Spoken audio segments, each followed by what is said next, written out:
शहर के बीचों बीच एक शानदार रॉयल ब्लूम कैफे था जो अपनी कीमती डिजाइन और नायाब डेजर्ट्स के लिए मशहूर था। ये कैफे किसी आम इंसान का नहीं बल्कि शहजादी जारा का था। वो निहायत हुसैन थी मगर गुरूर से भरी हुई। जारा गरीबों को कमतर समझती थी और किसी को भी अपने कैफे में आने की इजाजत नहीं देती थी जो शाही लिबास न पहने। इसी शहर में एक मासूम लड़की रहती थी जिसका नाम आईना था। आईना की माँ बीमार थी और आईना दिन रात मेहनत करके घर चलाती थी। वो करीबी दुकान पर काम करती, लेकिन उसका ख्वाब था कि कभी वो रॉयल ब्लूम कैफे के अंदर जा सके, क्योंकि उसकी माँ हमेशा वहाँ के चॉकलेट पेस्ट्री खाने की ख्वाहिश करती थी।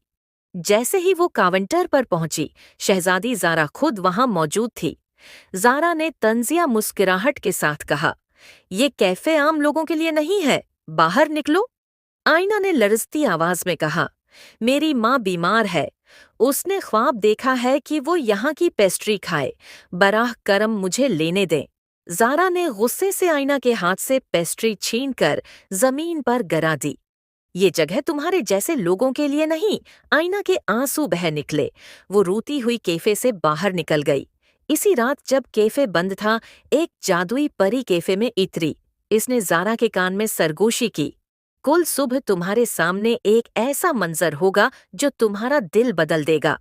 अगली सुबह जारा ने देखा कि कैफे खाली है, कोई गाहक नहीं, और सारे फूल जो कैफे को महकाते थे वो मुरझा गए हैं। अचानक आईना कैफे के बाहर बेहोश पड़ी मिली, क्योंकि वो पूरी रात रोती रही थी और भूखी थी। जारा के दिल में पहली बार दर्द जागा। उसने जल्दी से आईना को उठाया, पानी पिलाया और उसकी माँ का हाल पूछा।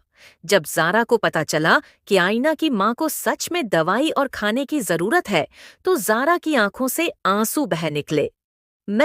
मैंने तुम्हारे साथ बुरा किया, मुझे माफ कर दो।" जारा ने आईना की माँ के इलाज का खर्च उठाया।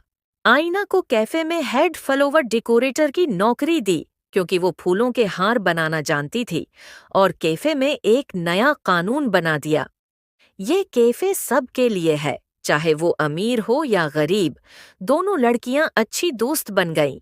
अब आईना रोज अपनी माँ को कैफे ले आती, जहां वो सबसे मजेदार पेस्ट्री खाते।